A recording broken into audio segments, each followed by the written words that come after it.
RTVE, Radio-Télévision La Voix de l'époux, première chaîne de la révélation.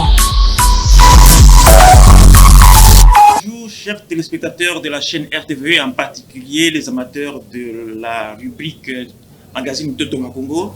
Nous allons continuer avec notre exposé sur le champ visuel. Nous allons parler en principe des maladies qui affectent les indices du champ visuel, en décrivant aussi ces indices. Nous allons commencer par le Visual Field Index, ou indice de champ visuel. L'indice de champ visuel, Visual Field Index, indice de champ visuel, c'est le pourcentage global de la fonction visuelle restante pondérée en faveur de la vision centrale en pourcentage. 100% égale champ normal, 0% égale perte totale, égale l'indice global exprimé en pourcentage qui reflète l'état fonctionnel du champ visuel d'un patient pour suivre la progression du glaucome. L'utilisation, l'indice là est moins affecté par les erreurs de mesure comme la cataracte. Elle permet d'estimer la vitesse de progression avec les examens successifs. C'est-à-dire qu'avec les examens successifs, on peut voir comment le glaucome évolue et comment la rétine est atteinte. Une baisse du champ du Visual Field Index indique une aggravation. Donc, c'est la sensibilité globale de la rétine, c'est-à-dire toutes les sensibilités de la rétine de tous les points sont mises ensemble, pondérées, et puis ça donne le pourcentage rémanent de la fonction rémanente, de la fonctionnalité rémanente de la rétine. C'est l'indice de champ visuel. Planche numéro 167, pondération en faveur de la vision centrale. Le VFI, Visual Field Index, est conçu pour représenter la perte fonctionnelle globale du champ visuel de manière plus intuitive que le mean deviation et de manière moins influencée par les opacités des médias, donc la cataracte. C'est-à-dire le Visual Field Index, ça ne reflète pas les histoires collatéraux là, comme les cataractes, tout ça, les opacités de la cornée, d'autres anomalies là qui peuvent affecter la vision, mais qui ne sont pas en rapport avec la sensibilité de la rétine. Le Visual Field Index, ça reflète exactement la fonctionnalité rémanente, la fonctionnalité de la sensibilité de la rétine. La pondération en faveur de la vision centrale dans les calculs du Visual Field Index se fait en attribuant plus de poids aux points centraux du champ visuel lors de l'analyse, car ces points sont les plus importants pour la fonction visuelle, lecture et connaissance des visages, etc. Nous avons vu que la vision centrale s'occupe de la vision nette quand nous devons voir les détails d'un objet, la couleur et puis les déplacements fins. Là, c'est la vision centrale qui s'occupe de ça. C'est-à-dire, quand vous voyez par exemple un objet en périphérie ou quoi, si vous voulez maintenant voir les détails, automatiquement, par instinct, par réflexe, l'œil se fixe, positionne les regards sur cet objet-là. C'est ça qu'on appelle la vision centrale, pour voir la forme, les détails, la forme, les détails, la couleur, et surtout c'est sensible, comme on avait dit, à la lumière intense. On parle de vision photopique, c'est-à-dire la vision, la lumière de la journée par rapport à la lumière de la nuit. Donc, alors, comme le point central là est très important, on accorde beaucoup plus de pourcentage, beaucoup plus de cotation à la sensibilité de la vision centrale, donc la macula et la fovea, par rapport aux autres sensibilités qui sont en périphérie, comme on appelle ça. Donc, ça reflète la sensibilité rémanente, la sensibilité existante de la rétine, et plus particulièrement, c'est pondéré à la vision centrale, c'est-à-dire on a fait plus d'importance à la vision centrale pour calculer ce qu'on appelle Visual Field Index. Donc ça reflète quand même la sensibilité globale de la rétine, mais plus particulièrement aussi la sensibilité de la vision fine, c'est-à-dire la vision de la macula de la fovea. Planche numéro 170, pondération en faveur de la vision centrale. La pondération se fait via une grille de poids où chaque point testé dans les programmes 24-2 ou 32 par exemple reçoit un coefficient selon son éloignement du centre du champ visuel. Les points qui sont les plus proches de la macula, de la vision centrale, sont plus pondérés que les points qui sont en périphérie, qui reçoivent moins de points. Moins de points de calcul, en chiffres. Les points comme on parle de pixels dans les coins là. Donc, la rétine a des points, mais il y a le point de cotation aussi. Hein? Donc, chaque point de la rétine qui s'éloigne de la fovea a moins de points calculés. Hein? Par rapport aux autres points qui sont la rétine centrale, c'est-à-dire la fovea et la macula. Donc, toujours planche 1970, les points centraux fovea est proche, le poids est élevé, proche de 1. Plus à la macula, à la fovea, la pondération est de 1. Plus on s'éloigne, la pondération diminue jusqu'à devenir 0, quelque chose comme ça. Les points périphériques ont un poids plus faible. Planche numéro 171. Pondération à faveur de la vision centrale. Algorithme ou formule approximative de pondération. Le VFI se calcule approximativement comme suit. Vous avez la formule là, la somme de toutes les sensibilités là, multipliée par l'indice, divisé par toutes les indices, multiplié par 100. Planche numéro 172, pondération en faveur de la vision centrale. Un exemple illustratif de poids indice de pondération dans un test de 24,2 ou 32, 54 ou 76 points hors point FOVEO, c'est-à-dire en dehors des points de la FOVEO. Les points peuvent être attribués ainsi. Donc, les programmes 24,2 et 32, 24 là, ça signifie c'est entre 0 et 24 degrés de la vision centrale, et 32, ça signifie qu'entre 0, c'est-à-dire la vision vraiment centrale, et 30 degrés de la vision centrale. Les deux là, ça signifie que chaque point est espacé de 2 degrés. Donc, la pondération se fait comme suit. Zone du champ visuel, distance du centre en degrés, et exemple de poids, c'est-à-dire de pondération. La vision centrale 0 à 5 degrés, c'est la FOVEA et les voisins proches. Là, la pondération est de 1, comme on avait dit, ou 5, ça dépend de la marque de la machine. Paracentrale, c'est-à-dire juste à côté du centre, 5 à 10 degrés. Et la distance est périfovéenne. La pondération est de 0,8 ou 4, ça dépend de la machine. Vous voyez que plus on s'éloigne, plus la pondération diminue. La moyenne périphérique, entre 10 et 20 degrés, la pondération est de 0,5 ou 2,5, donc la moitié de la vision fovéolaire. La périphérie lointaine, au-delà de 20 degrés, la pondération est de 0,2. Là, c'est déjà la vision vraiment périphérique. Parce que la vision périphérique va de 20 à 30 degrés, parce que là, le nombre de cônes diminue et la rétine s'occupe plus de la vision des mouvements et de la vision nocturne que de la vision nette et de la vision des couleurs. Planche numéro 173. Toujours la pondération inférieure de la vision centrale. Une autre illustratif de poids, indice de pondération, dans un test 24,2 ou 22 ou 54 ou 76 points hors point. Les points peuvent être attribués ainsi. Ça, c'est une autre façon de pondérer pour le calcul de la visual field index. Le point 1, c'est le centre de la rétine, de 0 à 3 degrés de la vision centrale. On donne le poids de 4. Entre le deuxième point, la deuxième espace, c'est le paracentral entre 3 et 10 degrés. On donne la pondération de 2. Vous voyez que ça diminue. Et à la troisième catégorisation, c'est la périphérie, la vision périphérique. On donne là la pondération de 1. Donc ça dépend de la machine.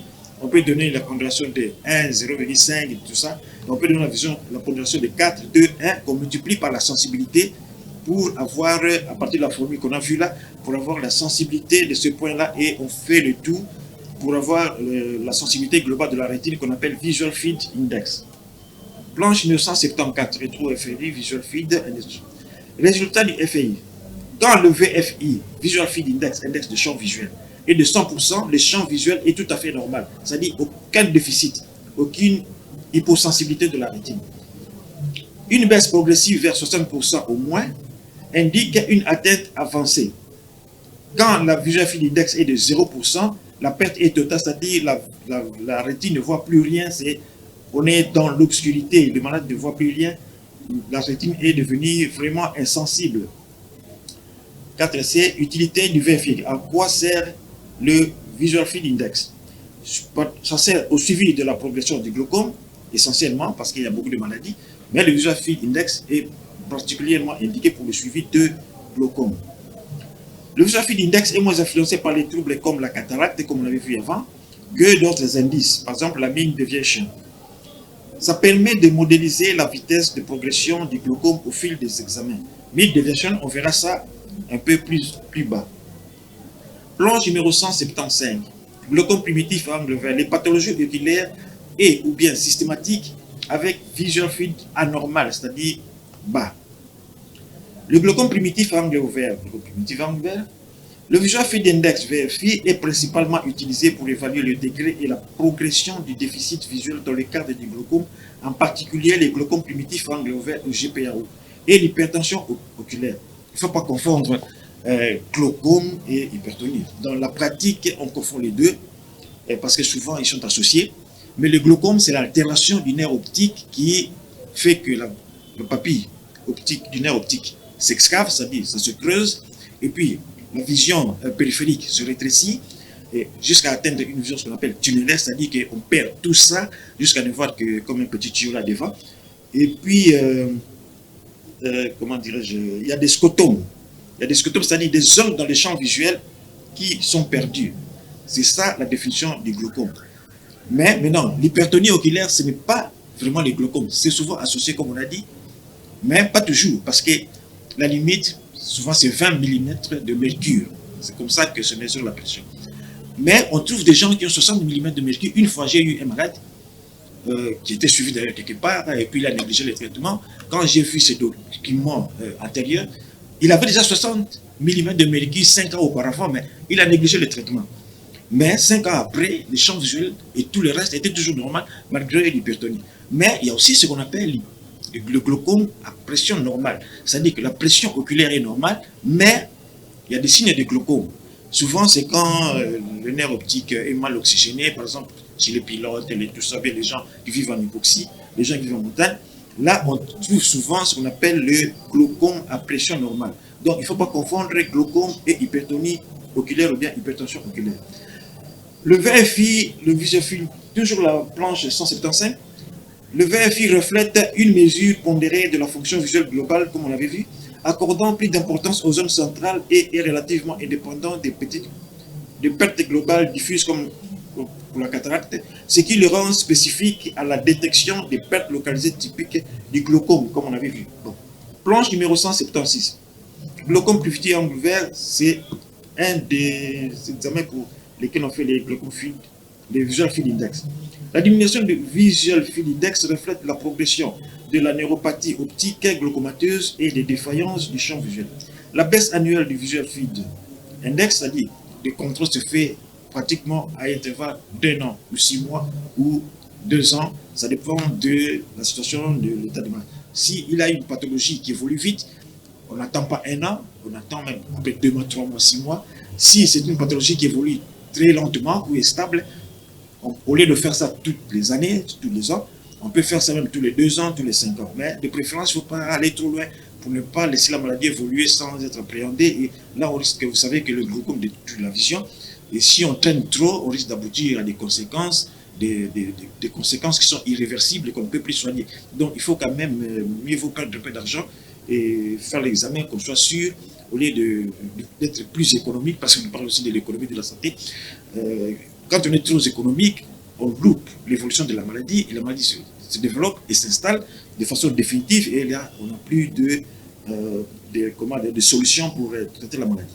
Donc, la baisse annuelle du visual field index est corrélée à la sévérité et au stade de la maladie, précoce, modérée ou avancée, et à la présence d'hémorragie papillaire, un facteur de progression.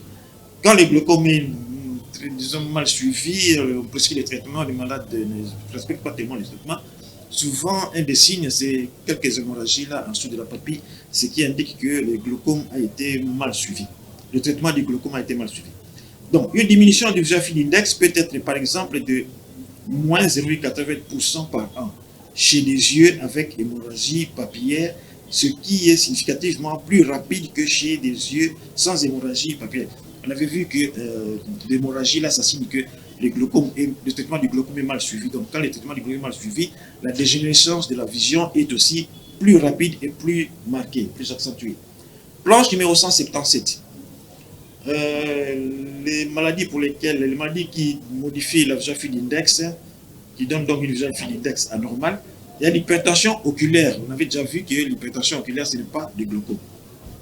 Les patients peuvent avoir un VFI stable ou avec peu de progression, mais un suivi du VFI permet d'anticiper la conversion vers un glaucome manifeste et d'évaluer la progression fonctionnelle éventuelle. Donc, vous avez suivi les gens qui ont une hypertonie oculaire, mais qui n'est pas glaucome. Le suivi du visual field index, donc le suivi avec le champ visuel, permet de se rendre compte que l'hypertonie oculaire est en train de se convertir vers un glaucome chronique à angle ouvert. Planche numéro 178. Les pathologies oculaires systémiques avec visual field anormal. Le glaucome débutant, modéré et évolué. Stade du glaucome, visual field index. Donc, quand le glaucome est débutant, souvent le mean deviation est supérieur à moins 6 décibels. La VFI est alors supérieure à 90%, reflétant une perte visuelle modérée. Quand le stade du glaucome est modéré, donc entre débutant et avancé, donc avec un mean deviation supérieur à moins 6 et inférieur à moins 12, le VFI, alors en ce moment-là, a des valeurs de 60%, 90%. Perte visuelle est donc plus marquée. Quand le stade du glaucome est avancé, c'est-à-dire vers le stade terminal, le stade final, le M mean deviation est inférieur à moins 12 décibels, avec une VSI donc inférieure à 60%, donc la perte visuelle est sévère. Donc vous voyez que la Visual Field Index permet de déterminer de combien pour cent il y a eu la perte visuelle de vision de la sensibilité de la rétine, et le VFI calcule le restant de la sensibilité globale de la rétine. Planche numéro 179. Pathologie oculaire systémique avec VFI anormal. Les autres pathologies oculaires, outre l'hypertonie oculaire et le glaucome chronique oculaire, glaucome chronique à pression anormale, le VFI, le visual field index, est conçu pour être peu affecté par des pertes diffuses secondaires à des opacités des milieux. Donc, on avait vu, ces pertes opacité-là n'ont pas tellement d'influence sur le VFI. C'est ça l'importance de VFI, parce que là, on calcule la sensibilité de la rétine, tout en étant sûr que ce ne sont pas les opacités, les autres opacités, qui sont en train de diminuer cette sensibilité de la rétine. Donc, le VFI est conçu pour être peu affecté par des pertes diffuses secondaires à des opacités des milieux comme la cataracte ou autres anomalies généralisées. Il reste donc relativement spécifique au glaucome. On avait déjà vu ça, et moins sensible à d'autres causes globales. Toutefois, la cataracte et certaines autres pathologies oculaires peuvent altérer indirectement la mean deviation et la pattern standard deviation. On verra ça un peu plus bas dans les temps, mais leur impact sur le VFI est limité. Donc, vous voyez que le VFI est plus spécifique au glaucome en dehors des opacités, tandis que le mean deviation et le pattern standard deviation, eux, ils sont plus sensibles à les opacités de la cataracte, de la cornée, du cristallin et même du vitré et d'autres aussi, les hémorragies, tout ça qui empêche la lumière d'atteindre la rétine. Planche numéro 180, pathologie rétinienne et neuropathologique, ça affecte aussi le VFI. Certaines neuropathies optiques, maladies rétiniennes ou pathologies systémiques qui entraînent des défauts visuels localisés ou diffus peuvent théoriquement affecter le champ visuel et donc potentiellement le visual field index, mais ce dernier est essentiellement validé et utilisé dans les contextes glaucomateux. Donc ce dernier, donc le VFI, s'il est validé et utilisé spécifiquement dans les contextes du glaucome. Planche numéro 180, ça ce sont des détails qui sont importants pour les gens qui demandent des champs visuels et ceux qui font les champs visuels et ceux qui doivent interpréter. Donc, quand il s'agit des glaucomes, ils doivent insister sur cet aspect de Visual Field Index. Ils doivent insister principalement sur le Visual Field Index, les mean deviation et les pattern standard deviation et les autres aussi, mais quand il s'agit des glaucomes, on insiste beaucoup plus sur le Visual Field Index VFI. Planche numéro 181, donc, ça peut être aussi modifié par la rétinopathie diabétique ou autres affections rétiniennes sévères peuvent indirectement entraîner des valeurs anormales de VFI, mais cela est moins documenté que pour les glaucomes. Vous savez, quand quelqu'un a le diabète, il y a des modifications au niveau de la rétine, des modifications vasculaires, des modifications texturales, structurales et d'autres modifications, des hémorragies, des proliférations de la rétine. Et il y a même, c'est un peu en dehors de ça, il y a même des cas de, on appelle pathologie des rétinopathies diabétiques qui apparaissent 10 ans avant la découverte clinique du glaucome, c'est-à-dire avant que le diabète commence à se manifester et qu'on découvre ça, que le sucre est élevé. 10 ans auparavant, il y a des signes déjà au niveau des yeux qui montrent qu'il y a déjà un diabète ou il y a un diabète en développement, tandis que tous les autres examens et toutes les sensations, tout ça, au niveau du malade, il n'y a pas de symptômes, il n'y a rien qui manifeste qu'il y a qu'il y a le diabète. Mais au niveau des fondés, on peut déjà détecter. Donc, c'est l'importance de faire régulièrement le fond d'œil et le champ visuel pour qu'on puisse détecter un peu à temps, à part les glaucomes et les autres histoires-là, qu'on puisse détecter un peu à temps le début d'un diabète qui est en train de se développer à bas bruit. Planche numéro 182. Les intoxications et les effets médicamenteux peuvent aussi modifier le VFI. Certains médicaments ou intoxications mercure antiépileptiques peuvent modifier les champs visuels et donc potentiellement abaisser le visual field index, mais ces cas sont moins documentés spécifiquement pour le VFI.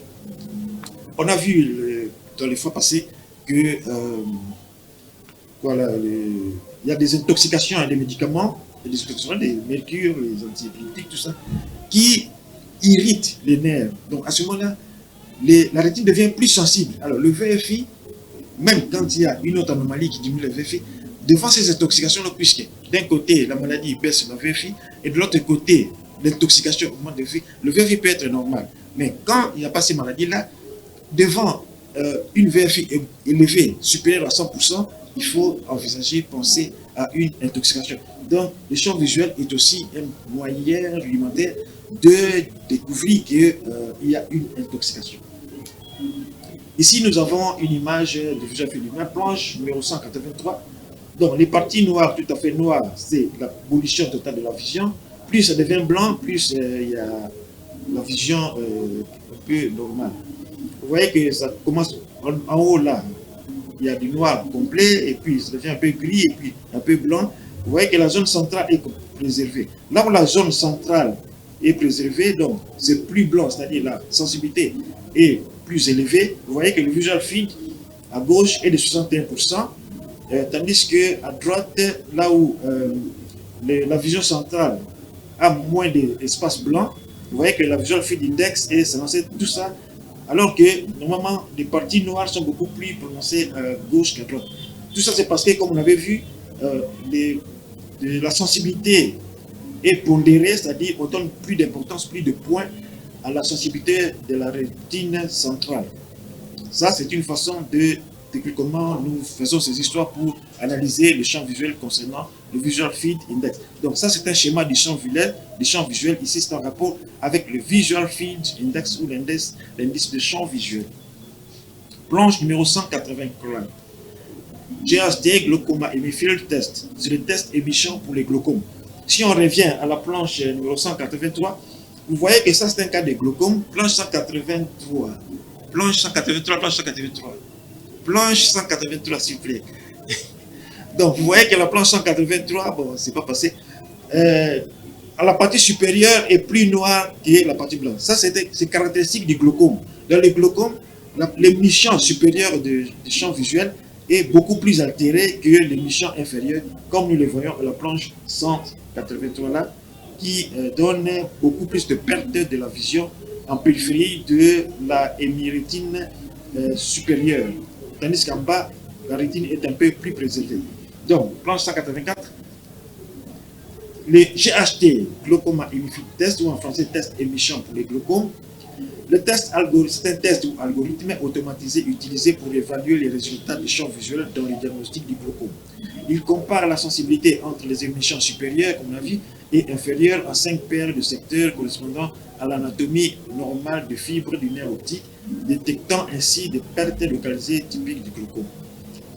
Donc, il y a des fibres nerveuses qui partent de la macula, de la rétine.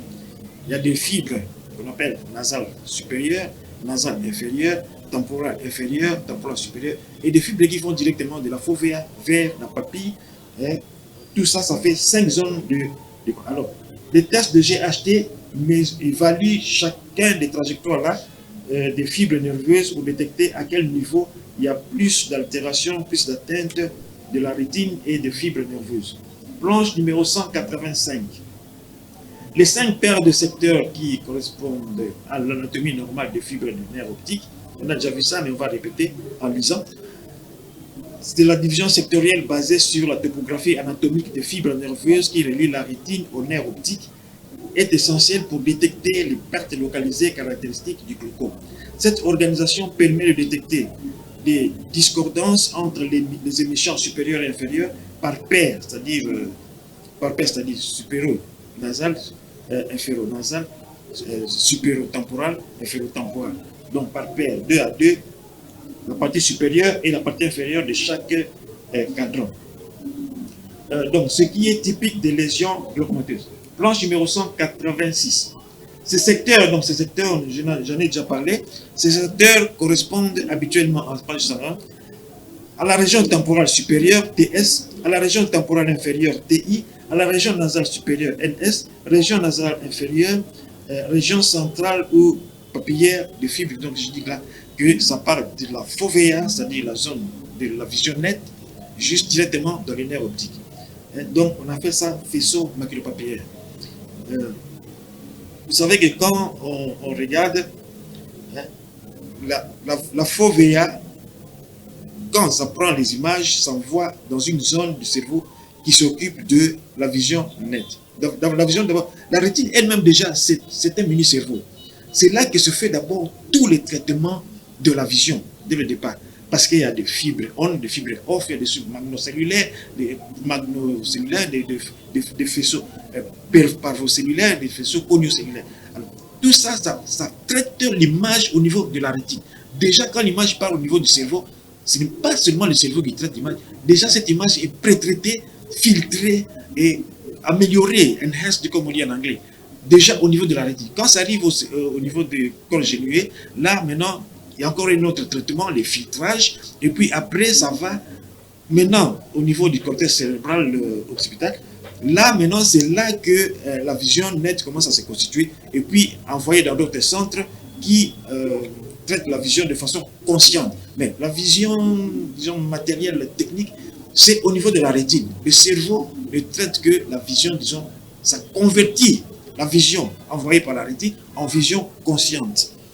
Planche numéro 187. Le GHT, donc le glaucoma hémiphile test, est un paramètre sensible pour le glaucome et détecte aussi des anomalies dans d'autres neuropathies optiques. Donc, ce n'est pas seulement les glaucomes, il y a beaucoup d'autres neuropathies optiques, des inflammations, des sections, des hypoxies et tout ça. Les valeurs anormales typiquement correspondent à un statut outside normal limit. Donc, quand le test est vraiment anormal, c'est-à-dire mauvais, l'école à l'ordinateur, l'appareil de champ visuel, donne comme réponse outside normal limit, c'est-à-dire en dehors des limites de la normale. Ce qui est associé à une augmentation du pattern standard deviation par rapport aux valeurs normales. On verra ça plus loin, donc ça sert à dire qu'on s'attarde là-bas.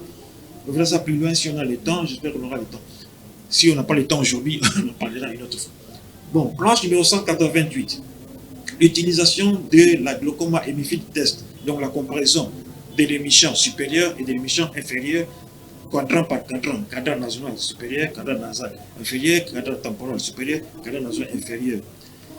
Bon, ce test-là permet de dépister les glaucomes, comme on a vu que dans les glaucomes, les atteintes de la rétine supérieure sont beaucoup plus marquées que à la partie de la rétine inférieure. Ça aide à détecter les pertes asymétriques caractéristiques du glaucome, comme je viens de le dire. On appelle asymétrie hémiphile, c'est supérieure ou inférieure. Ça signe la signature fréquente du glaucome. Quand il y a des anomalies de champ visuel par rapport à la partie supérieure et à la partie inférieure, la partie supérieure est beaucoup plus atteinte dans le glaucome. Quand on voit ça, c'est pratiquement pathognomique, c'est-à-dire typique du glaucome. Donc, ça pose le diagnostic presque garanti à 100% que c'est le glaucome. Planche numéro 189, toujours le glaucome hémiphile test. Type de résultats avec le glaucome hémiphile test, classé par catégorie. On a vu déjà le outside normal limit.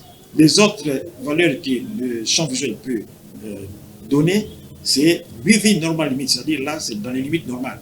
Tout est normal, il n'y a pas d'anomalie. Outside normal limit, ce qu'on avait déjà vu, ça dit que c'est anormal, hors des limites normales. Le borderline, c'est à la limite, c'est-à-dire à la frontière, pas tout à fait ça, 50%, pied dedans, pied dedans, pied dehors. Borderline, c'est juste à la limite. Et general reduction et sensitivité, c'est-à-dire la réduction est généralisée mais pas abolie. La sensibilité est encore suffisante. Abnormally high sensitivity, rarement cliniquement utile.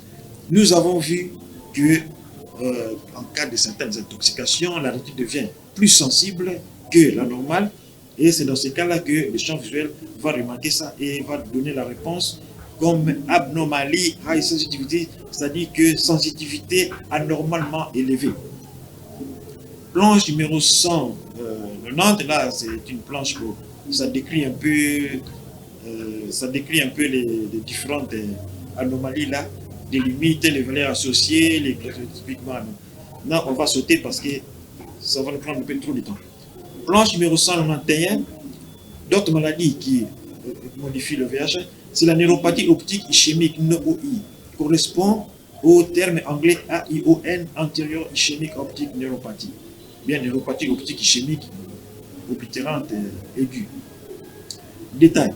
Les AION ou NOI antérieur, neuropathie optique ischémique antérieure, ischémie de la tête du nerf optique papique, avec œdème papillaire visible au fond d'œil. Donc on peut voir ça au fond.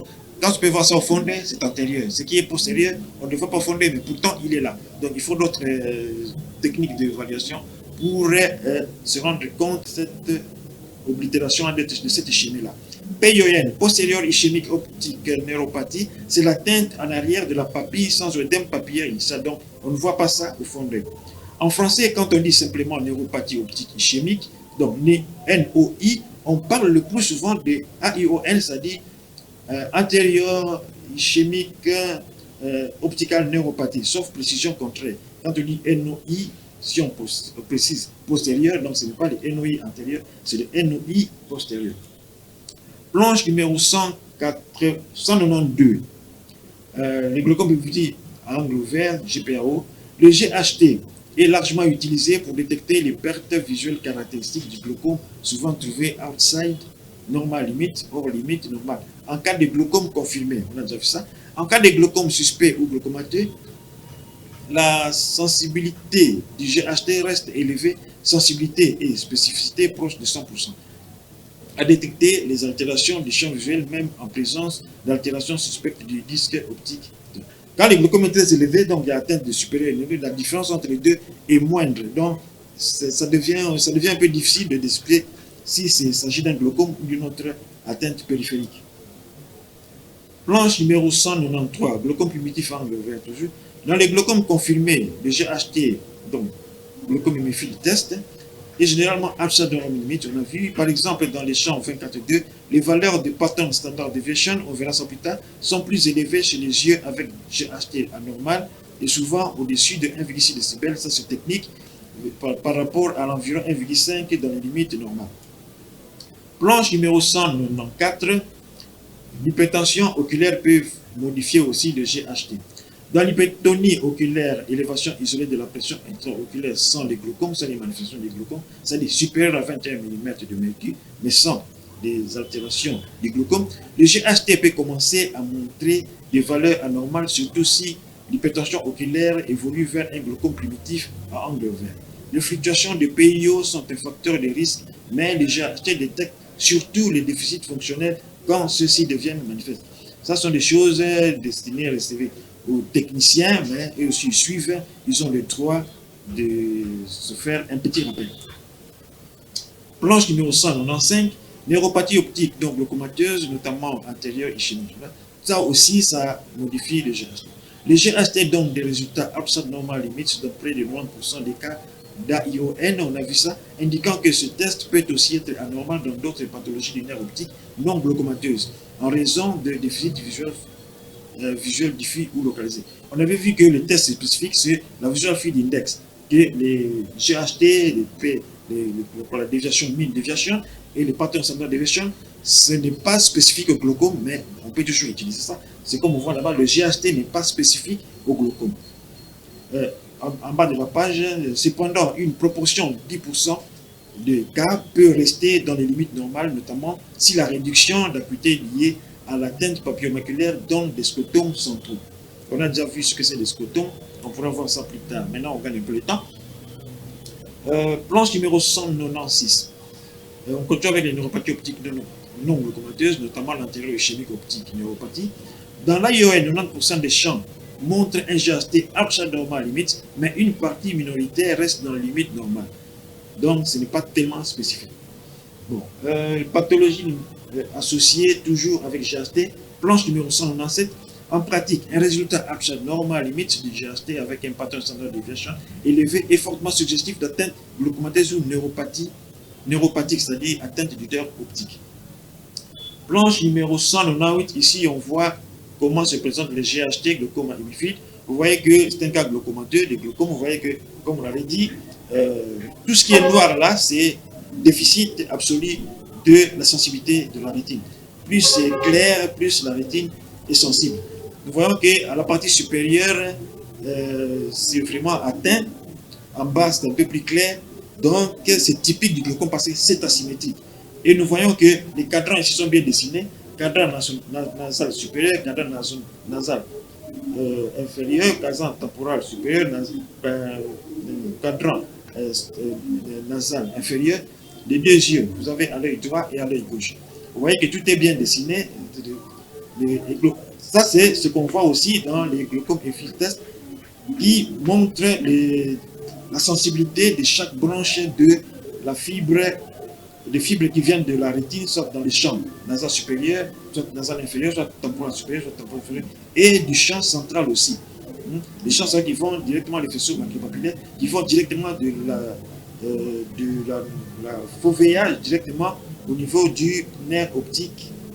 Voilà ce que nous voyons là. Au niveau du centre, souvent c'est préservé. Vous voyez que au niveau du centre, c'est un peu plus clair qu'en haut. Surtout au niveau du centre et en bas. Bon, planche numéro 199, mean déviation. On va parler de mean déviation, déviation moyenne. C'est la moyenne non pondérée de toutes les déviations en décibels par rapport à la normale. Moyenne des différences entre la sensibilité mesurée et la sensibilité normale attendue à chaque point du champ visuel. C'est-à-dire qu'on mesure la sensibilité à chaque point.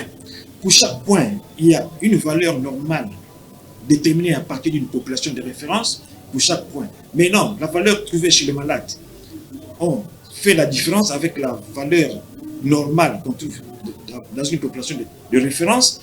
Alors maintenant, on prend maintenant toutes ces différences-là. Hein, on trouve la moyenne de ça. C'est ça qu'on appelle mean deviation. C'est-à-dire la déviation moyenne, ça donne le déficit moyen global de la rétine. Donc, nous allons lire là. Moyenne non pondérée de toutes les déviations en décibels par rapport à la normale égale moyenne des différences entre la sensibilité mesurée chez le malade en décibels et la sensibilité normale attendue à chaque point du champ visuel, c'est-à-dire la valeur trouvée chez la population normale de référence.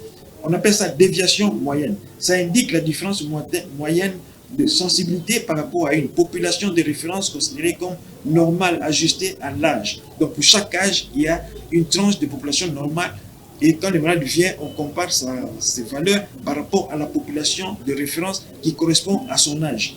Les valeurs négatives indiquent une perte de sensibilité peut être influencée par des troubles diffus comme une cataracte. Ce n'est pas comme les VFI qui n'est pas influencé par les...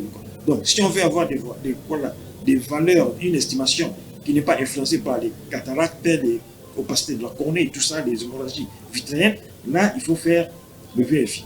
Si on veut avoir la moyenne des déficits, en incluant aussi la part des opacités, comme l'opacité de la cataracte, tout ça, alors là, il faut se concentrer sur le mean déviation moyenne. La planche suivante, mean déviation moyenne. Objectif du mean déviation. Ça donne la planche 200. Ça donne une idée globale du niveau de perte visuelle, donc sur la diminution globale de la sensibilité visuelle.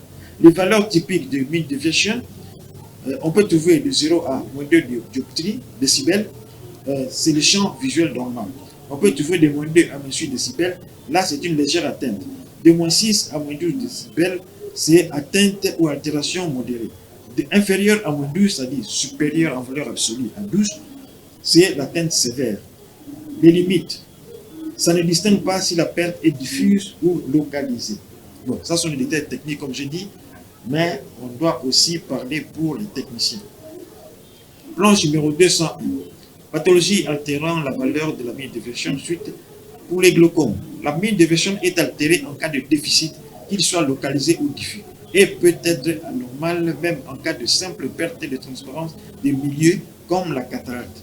Pour les glaucomes, une classification de sévérité basée sur le mean deviation est proposée comme ceci. Glaucome précoce, mean deviation 0 à moins 6 décibels. glaucome modéré, mean deviation entre -6 décibels et -12 décibels. Glaucome sévère, mean deviation inférieure à -10 décibels. Pathologie latérale, maintenant la myopie maligne. Bon, on va parler rapidement de la myopie maligne parce que le chronomètre est déjà en train de clignoter au rouge. Il nous indiquait qu'il restait moins de 5 minutes. Donc, planche numéro 202, la myopie pathologique peut aussi altérer la mean deviation de la sensibilité rétinienne. Cette forme de myopie peut affecter presque toutes les composantes de l'œil, y compris la rétine et le nerf optique, ce qui peut rendre difficile l'identification de la cause précise de la baisse visuelle. Bien que la mean deviation ne soit pas explicitement quantifiée pour la myopie pathologique dans la plupart des littératures, l'atteinte du nerf optique et de la rétine peut potentiellement influencer la myopie, la mean deviation. Un mot sur la myopie pathologique. Il y a grossièrement deux types de myopie. La myopie bénigne, c'est-à-dire qui n'altère pas les yeux, et la myopie dégénérative. La myopie, c'est-à-dire qui apporte des lésions au niveau de l'œil. Parce que l'œil, souvent, dans la myopie dégénérative, la myopie pathologique, on appelle ça aussi des myopie dégénérative ou myopie évolutive. L'œil a un diamètre trop grand, alors la rétine est tirée. Alors, quand la rétine est tirée, ça souffre. Les nerfs sont tirés, alors ça souffre de souffrances nerveuses. Et maintenant, là, il y a aussi le risque de déchirure de la rétine et ça peut provoquer des décollements de la rétine. Et quand le nerf est tiré, comme on a dit, si vous faites une extension trop exagérée de votre nerf, de façon mauvaise, là, d'une mauvaise façon, parfois vous allez sentir le tirement du nerf, tout le monde sait ça. Et au niveau de yeux, vous imaginez ce que ça peut faire.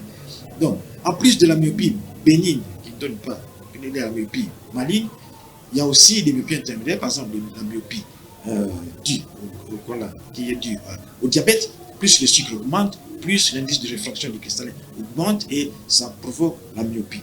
Il y a aussi des myopies d'indice qui sont par exemple la sclérose du cristallin, des histoires comme ça, tout ça. Ça fait que ce sont des différents types de myopie. Donc ici nous avons parlé de la myopie pathologique, c'est-à-dire la myopie bénigne, myopie bénigne. Un autre mot sur la myopie bénigne. La myopie bénigne apparaît surtout chez les jeunes enfants.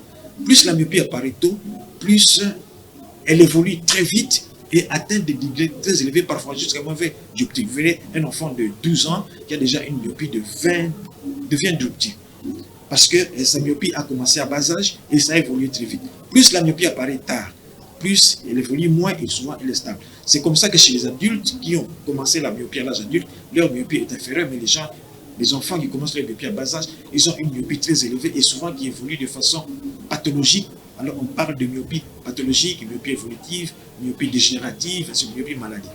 Voilà, nous sommes à la fin de notre émission parce que le temps imparti est déjà atteint. Alors, nous vous rappelons que nous sommes sur l'antenne tous les mardis et jeudis en direct à partir de 10h et en différé le mercredi et le dimanche. Nous vous remercions de nous avoir suivis et nous invitons à la prochaine. Ceux qui veulent participer, ils ont le numéro, ils peuvent demander, on peut leur donner le micro, tout le monde peut participer. Celui qui a un sujet intéressant, il peut venir, on lui cède le micro, il peut parler pour que nous tous nous puissions bénéficier aussi de son savoir et de son partage. On vous dit au revoir, merci et à la prochaine fois.